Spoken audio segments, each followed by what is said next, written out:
As people are sharing like, oh, this is the perfect itinerary, it might be the perfect itinerary for them. I had a lady call me. She goes, you know, monks are dirty. And I'm sitting on the phone like, this is crazy. Lady, I didn't ask you.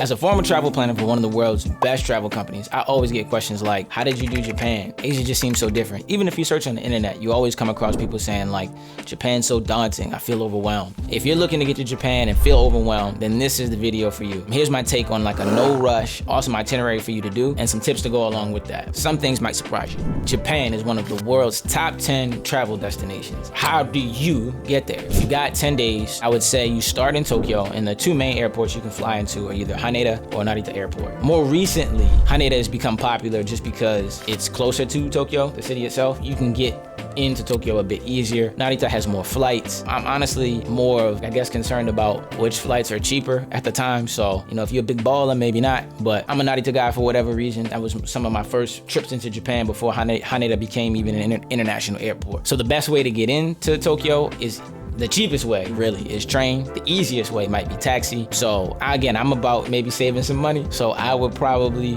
do the train, also depending on how much luggage you have, so on and so forth. If you watch one of the other videos that I did, you could send your luggage to the hotel to meet you using Japan's luggage forwarding service. So again, this is where you having an idea of the things you like, you'd be surprised how many times I get some of these questions about, hey, I'm going to Japan, what should I do? And my first question as a travel planner would always be like, well, what do you like? Like, all right, you just get into Tokyo, what do you do? So my recommendation, I like to start closer to the city center, like Shinjuku, Shibuya. The reason for that is some places you'll see that say, hey, yeah, go ahead and start in a place like Asakusa, where there's Tokyo Skytree, Sensoji Temple, and all of that. I prefer to do that on the back end because you can take all your souvenirs and do all of that stuff on some of your last days, and that way you don't have to lug all the stuff that you bought for other people kind of all around the country, which can be already, as you'll see when you get on trains and stuff, there's limited space. There's like, I think in the Shinjuku area, I stayed in an area called Kagurazaka, which is kind of a little off the beaten path neighborhood that exists, and it's nice because it's still connected to all the main sites, but you know, when you want a little away time, you know, you can go do that. It's a nice change of pace, and also I think it allows you to slow down the trip a little bit. I'd say the first night when you get there, it's gonna be in the afternoon. You want to maybe put your bags in the hotel. If you didn't, send them and pack a smaller bag, you know, kind of get the lay of the land, and maybe do something nice like a light dinner. There was a burger spot that we checked out in Kagurazaka. I think the guy has the world's best burger or something like that. Well, not the world's best, but Tokyo's best burger or something like that. So I'm not going to give you a ton of like, you need to go to this particular place and do this particular thing, because again, some of that stuff is really just dependent on what you like. Once you get that first night in, you know, I would say try to go to sleep your regular time. So if you get in around 4, do dinner like you normally would wherever you live in the world, and once you do that, get up early for the next day. Again, this is going to be based off of my interests. One of the things that I really wanted to do, or I try to do whenever I go somewhere, is try really good ramen. So there's a place called Taketora Ramen. It's in Kabukicho, which is in Shinjuku, but in the morning I would get up, maybe go to a cafe, you know, do something fun. You can maybe check out something like Shimokitazawa, a little lesser known than maybe Harajuku or Omotesando, but it's like known for thrifting. It's got a lot of cool little shops that you can check out. It's got a little grunge to it, like in kind of the heart of Tokyo. So the next day, you could do something like one day you do Meiji Shrine, Yoyogi, and Omotesando. So Meiji Shrine is, I think, Tokyo's oldest shrine. Omotesando is known for shopping and some of those things. And Yoyogi Park, which is a beautiful, beautiful park, like in the same area. If you like to play basketball, I don't know why you would on your vacation, you can hoop there. If you on more the luxury side of things, Ginza, do some high-end shopping there. Shinjuku, Shibuya to see the Scramble Crossing or whatever. But essentially what I would do is I would kind of pick things that are in the same area, because realistically, you're only gonna be able to do 1 or 2 things in a day. So you might have breakfast in the morning, you do an event or an activity, check out some stuff. Like you could spend most of the day in Harajuku, Omotesando, Yoyogi, kind of in that area, maybe pop down to Shibuya. You kind of want to pick, you know, little areas. And also, if you've thought about this beforehand, pick those things based on the things you actually like. If you did decide to do Asakusa on the front end, there's a lot of different museums and stuff, so you can see some of the history of Japan, read about, I don't know why I said historic. There's like the Edogawa Museum, there's a bunch of just different stuff. So one of my favorite things is to go to Kabukicho. Kabukicho is known as the red light district in Shinjuku. So one of the things that I did was, one of my homies, like he really is also into samurai. Shout out to Sean, man. He found this samurai museum, and I get it. Like some of my friends friends were like, Japanese friends were like, oh, that's for like, super gaijin, super foreigner kind of thing. Like just teasing me like, man, you want to do the most touristy thing. But the museum to me is actually really good. They have old pieces of like, I can't remember if they're replicas, but they do have a lot of, I think, authentic Japanese samurai armor. Just doing little things like that, taking local requests, kind of being flexible with your trip, because those are the things in the areas that are gonna make your trip, I think, better. And then if you want, maybe, because you're still in Shinjuku, check out the Imperial Gardens. By the time you do all of those things, you could do something else. Like you could do a Golden Guide tour in Shinjuku. There's a lot of different options. So another thing that you can do is you can see all the iconic sites of Tokyo. So let's say one day you spent something doing very niche, something specific that you wanted to see. Maybe you went to Akihabara to see the anime and manga stuff. There's cool coffee shops and stuff now there that my host sister took me to the last time I was in the area. Then maybe one day you just do all the iconic sites. So you try to catch Tokyo Tower. I would either do Tokyo Tower or do Skytree. I don't necessarily think it's worth doing both unless you're a tower person and you love towers. A lot of people rave about doing Tsukiji. I mean,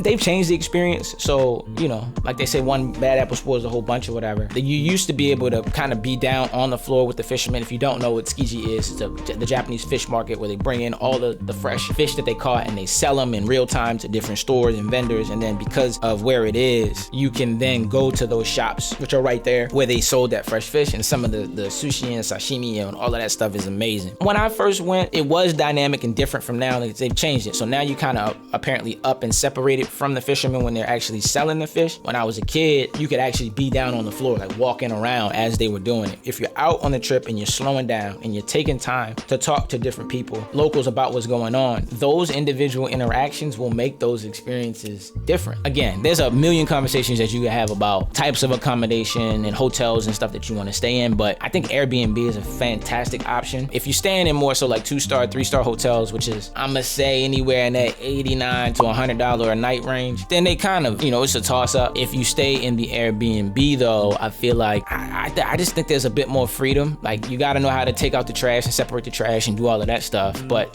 most of the time the Airbnb hosts do speak a fair bit of English and can help you out with that stuff. Standard hotel, like if you've never done it, that could be an experience in and of itself, just staying in a Japanese hotel. And so like we stayed in Airbnb last time in Kagurazaka. My wife and I loved it. So if you're staying in anything that's above 2-star, 3-star-ish even, they do charge you for breakfast. Whereas with an Airbnb, you can go out and get your own breakfast, which I think kind of lets you slow down the morning some or whatever, and you can kind of wander about to different neighborhoods that you might want to see. So moving on from Tokyo, I'll give you an example. One of the next things that I would do is I would go down to Odawara and then maybe pop down to Hakone. Trust me when I tell you this. This is where you want your Ryokan or Japanese Inn experience, and this is just from planning itineraries. Yes, Kyoto is gonna have Japanese inns, but they're not gonna be like the ones in the Hakone area. They're just not. They're not. Odawara is like an hour southwest. You can take the romance car. Look up train tickets and stuff before you go. Another tip, make sure you understand what train you're getting on. It can be a bit confusing, but there's a lot of different English guides and stuff like that now that will help you with that kind of stuff. So you've done Tokyo, you kind of had some of the modern stuff, pop down to Odawara and then transfer into Hakone and then stay in with it. Again, a Ryokan, a Japanese inn. And you're only gonna wanna do this for like a night. The reason why I say you're only gonna wanna do this for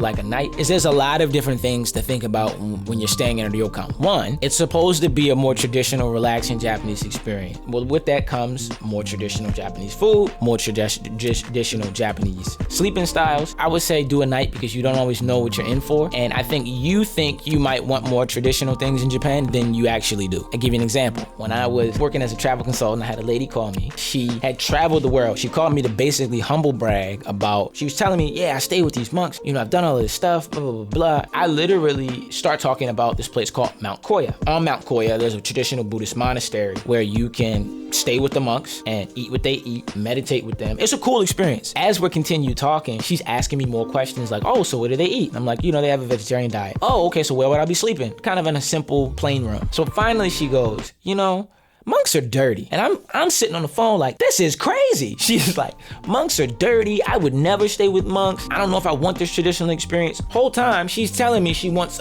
a super traditional experience, like wants to stay in all these traditional locations. So now I'm confused, and my coworkers can hear me and audibly laugh at my confusion on the phone as I'm sitting there talking to this lady who's telling me that monks are dirty. Lady, I didn't ask you to stay with monks. You asked me. So understanding that you might not be as much of a traditionalist as you think, just things to think about, like staying in a ryokan and taking those pictures on IG and posting those stories. Is it really worth it if you don't really want to be there? So now you've hit Tokyo, you've moved down to Odawara, Hakone. Yeah, for instance, people think about having, I don't want to maybe do Odawara or Hakone because other people have done that.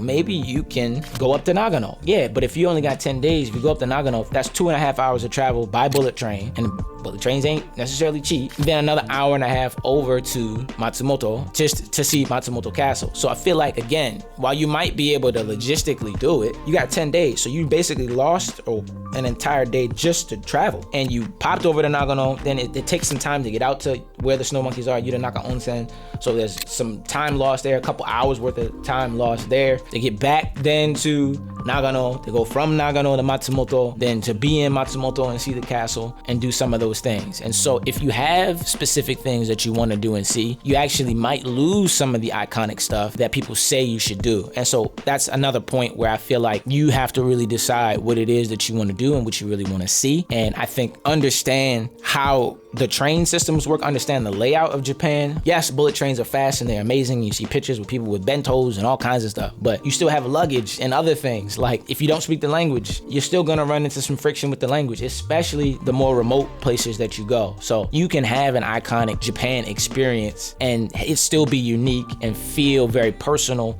within something that's a bit more tried and true. So after you've done what I would say, again, Odawara, Hakone, then I would pop up to Kyoto. Now Kyoto's on everybody's bucket list based on some of the conversations and things that I've seen. Kyoto's fantastic. Kyoto was the capital of Japan for a long period of time before the capital moved to Edo, which is now known as Tokyo. A little bit of history. Because Kyoto was the capital for so long, there's so many things actually more central to Kyoto. You've got Osaka nearby, you've got Kobe nearby, you've got so many different little, like Himeji Castle's not too far, because Kyoto was the seat of the Japanese government for a very long period of time. So as such, there are a lot of temples, there's a lot more tradition and history in Kyoto. And so a lot of people love it to see, some of the famous temples. My recommendation is to stay in downtown Kyoto for ease of access. Kyoto Station's also a good option. Kyoto's kind of broken up, I think, into seven different districts. You can stay in one of the other districts if you are really wanting to do a deeper dive in some of those areas. But if you kind of want to get around Kyoto easiest, I would say downtown Kyoto. Again, Kyoto Station's not bad either. Trains aren't as effective in Kyoto, surprisingly, so it's a lot more buses, and things like that. Again, if it's the first time downtown Kyoto, but again, price point might be a bit higher because you're gonna be where everybody is. We also did a Airbnb in Kyoto. I would say the key to enjoying Kyoto at its fullest is to get up earlier. Just understand you're not gonna see everything. Just kind of whatever idea that you had that I'm gonna see every temple. If you had this idea, you're not. Kyoto's really crowded. It's super popular, especially if you go during cherry blossom season or Golden Week or any other Japanese kind of major holiday where people don't have to work. It's gonna be busy, and it's attracting tourists from all over the world. So it is just tough just to see everything. I wouldn't even let that kind of maybe taint your experience of seeing that there's so many non-Japanese people in Japan. Japan's one of the hottest travel destinations in the world. So just bear that in mind. So get up early. You could do something like Southern Higashiyama where you see Gion, you see some of the temples in that area. Or you do it in reverse. You head up to Nishiki Market. You've probably seen this market, the Kyoto market, on YouTube or whatever. You can do that one day. Maybe one day you do Arashiyama, which is known for the monkeys. Some people have said it's worth it. Some people have said it's not worth it. Again, it's a mixed bag of opinions. It's really good with kids. So if you have kids, maybe check out the Arashiyama Monkey Park. Just make sure wherever you go that they do treat the animals well. And that is something to actually think about, because I know there's cat cafes and all that kind of stuff, owl cafes. Where I used to work, we wouldn't send you. So, and a lot of those places, those animals aren't, not all of them, so I don't want to disparage anybody's business, but in a lot of those locations or whatever, those animals aren't necessarily always treated the best. And so I would say just do your homework. You could maybe do a day where, again, like I mentioned, Southern Higashiyama. You could do Northern Higashiyama, which is a bit less visited. If you want to check out Fushimi Inari, which is my favorite temple, you could do that. There's a manga museum in Kyoto not a lot of people know about. We did a sake tasting and got to bring home some mugs and stuff, like, just finding experiences that align with the things you're actually interested in. Here's another big point. If you are a person that's into history and tradition and culture, you might find a ton of value in being in Kyoto. And you might want to see every temple. You might want to meditate and feel the differences between, I don't know if I'm even saying that correctly. I'm not being funny. Yeah, there's just a lot of things that you can do. But what I will say is, if you're not a temple person, honestly, you will feel like after you've seen 1 or 2 temples, you may have felt like you've seen them all. From a personal experience, like we took some of our closest friends around to different temples. And so, we thinking, yeah, man, we having a great time. We went to Gion, we saw some of the Maiko walking around. We caught a traditional performance. We was doing matcha ice cream, and I'm thinking we killing it. And they were like, yeah, man, this ain't it. And I'm like, what? Like, y'all not like, but again, the iconic Kyoto experience wasn't specifically for them. Seeing all the different temples and shrines, they were like, man, we could have seen 1 or 2 of those and that would have been cool. We could have did some of these other things. We could have they were maybe more so wanting to be entertained, seeing more things where you get a chance to interact as opposed to you observing an experience or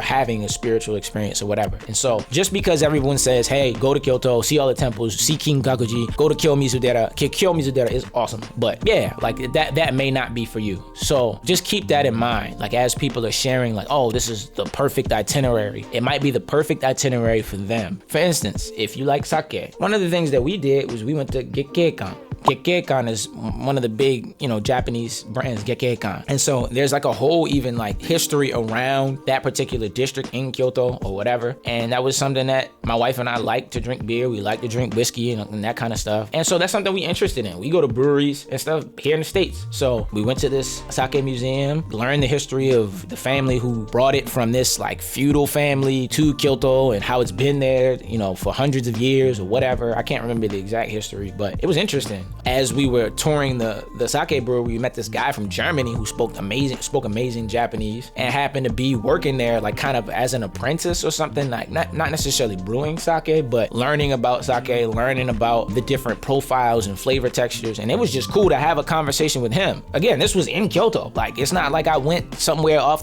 crazy off the beaten path to have that experience. Again, to have some of those more personable moments during a trip is entirely possible in a place that a lot of people have been. I think the key for me is helping people figure out logistically if it fits into the time that they have. So like even in this kind of 10-day itinerary, it's more so doing things within the allotted time that you have to make it enjoyable and slow the pace. So for instance, if you're in Kyoto and you're not a temple person, maybe you go to Osaka. Yeah, everybody maybe wants to check out Himeji Castle. And I've sent a lot of people to Himeji, but you might not have time. So go to Osaka, check out Osaka Castle. Although it is more like a museum a bit more now, it's still, if you live in a country that doesn't have castles, it's still gonna be impressive. Like you're still gonna stand in front of the castle and be like, wow, like there was a guy who lived here who owned most of this region. There's another option if you're a jazz person. Kobe is close by. Japan's known for Wagyu beef, which is just simply Wagyu. Wa is Japanese, Gyu is meat. So like Japanese high quality meat, but you can have a lot of that. You can enjoy that in Kobe, but also like I said, it's a jazz location. So one of the clients that I sent to Kobe, they wanted to catch a jazz concert or whatever. So they went down to a popular jazz club that we found online. And again, they didn't spend every day doing temples and all of that stuff, but they were able to pop down to Kobe, which I think is like 30 to 40 minutes. They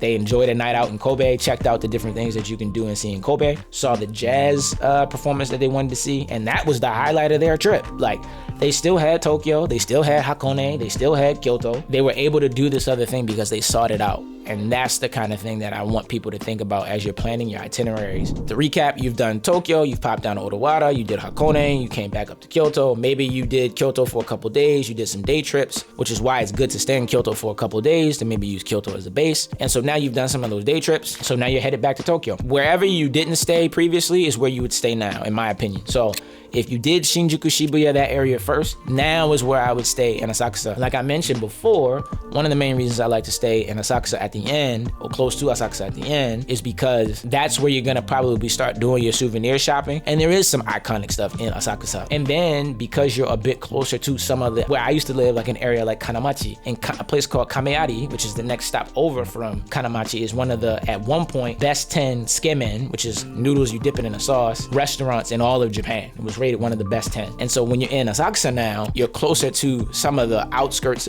of Japan, and so, well, not Japan, of Tokyo. And then you might be be able to pop in one of those off the beaten path experiences. But again, you still in Tokyo, you know what I mean? So just something to think about there. If you're somebody that likes hiking, again, if you don't get a chance to see Fuji, because I know a lot of people want to see Mount Fuji. Again, the weather can be kind of bipolar. It's a mountain, right? So you're dealing with some of those strange weather patterns. You might not be able to see Fuji. If you try to cram Fuji in your trip, it's not hard to get to, but in 10 days, it's kind of tough. You're gonna bounce out the Yamanashi prefecture, maybe hit Kabukicho, maybe not see Fuji, and then try to rush and get to maybe Kyoto or back to Tokyo or whatever. I had a friend who did that while we were living in Tokyo, and he almost didn't make it home. So it was still a fun trip in his words. He would tell you that. But it's not always about trying to do the thing that you've seen other people do. So if you like hiking, there's Mount Takao in Tokyo. I normally recommend Mount Takao for like somebody who's maybe been to Tokyo before, but it's kind of on the western side of Tokyo, a mountain that's very close by, easily hikeable, and you know, very doable if you're not like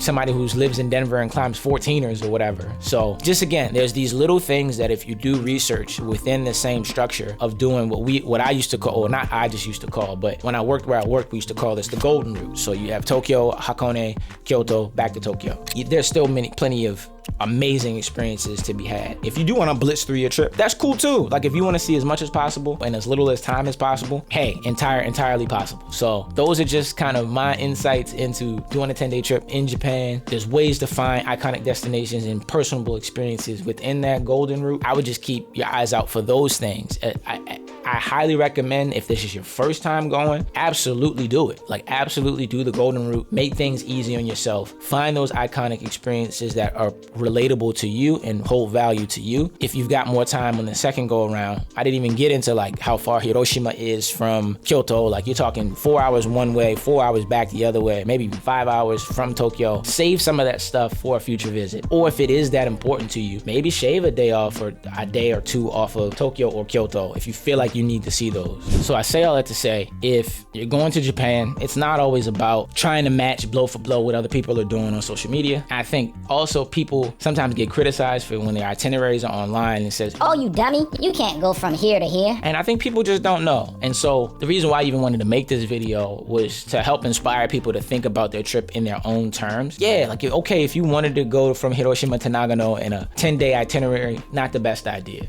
But it's okay to toss that out there. You know, it's okay to say that and have somebody say, hey, maybe think about it this way. Or what's something that, you know, obviously the Hiroshima Peace Park or whatever, like that's a singular Hiroshima experience, right? But what is some other historical thing that you could do that maybe would kind of tick that box for you if you're limited on time? Or are you more willing to sacrifice some time, cut out some of the things that other people say you should see or that you maybe have seen to enjoy your particular experience? And so that's really what it's about, is you want to find what's important to you.